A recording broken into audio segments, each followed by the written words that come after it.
Welcome to the feature article of the Online Recruitment Telegraph. We have today Dr. Paul Englert, and we're going to discuss the topic, how scientific can recruitment ever be? At Recruit Advantage as a business, we have embraced science as a strategic pillar which dictates the way we construct our products, and also as a competitive advantage. And now, recruitment has been seen traditionally as an art, as opposed to a science. So the bottom line is, well, does it make sense to apply science to service the recruitment industry? So what are your views, Paul, in this matter? I know you're very, very passionate about the application of science in a commercial environment. Thank you, Jafet. I think that's a fair synopsis. I think that the recruitment industry has been considered more of an art than a science. But if we start to break it down, fundamentally, recruitment is about making a prediction of human performance. If we're wanting to hire somebody and a recruiter provides us with that person, they're making a prediction of how well that person's likely to fit into our environment and how long they're likely to fit over the long term.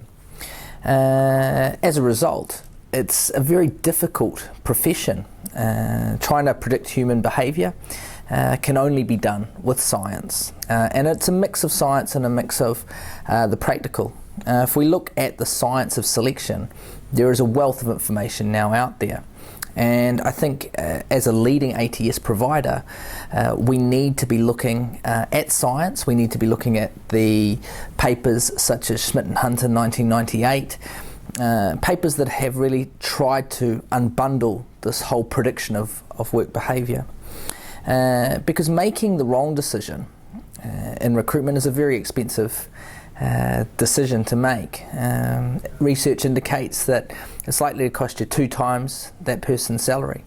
As an ATS provider, I don't think that we can now just provide the transactional side of recruitment, but we need to look at the evolving science of recruitment.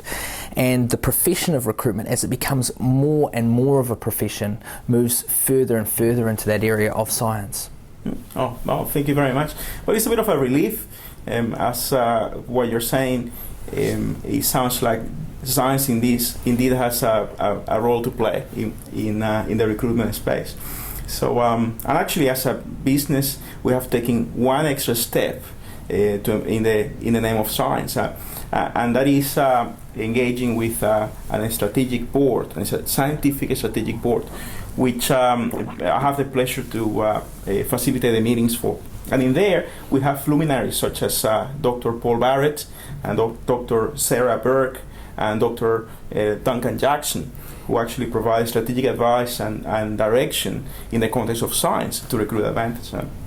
And we actually raised this very question last time we met, the first meeting we had, which was a couple of weeks ago. How scientific can recruitment ever be? And if I can summarize what I heard in that meeting, it came down to perhaps 2 words. It depends. And it depends on 2 things, perhaps.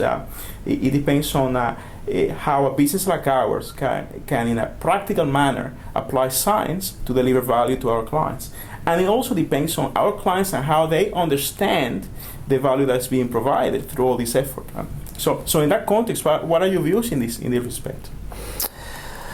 I would tend to agree with the Scientific Advisory Board. I think that it's a 2-way process. I think that as an ATS provider, we need to provide the tools that enable recruiters, whether they be internal, such as corporates, or agencies, to apply science, but then it is up to them to start to do the appropriate methodologies and record all of that information, because science is iterative. It learns on itself, and one of the issues is that we have a lot of data now.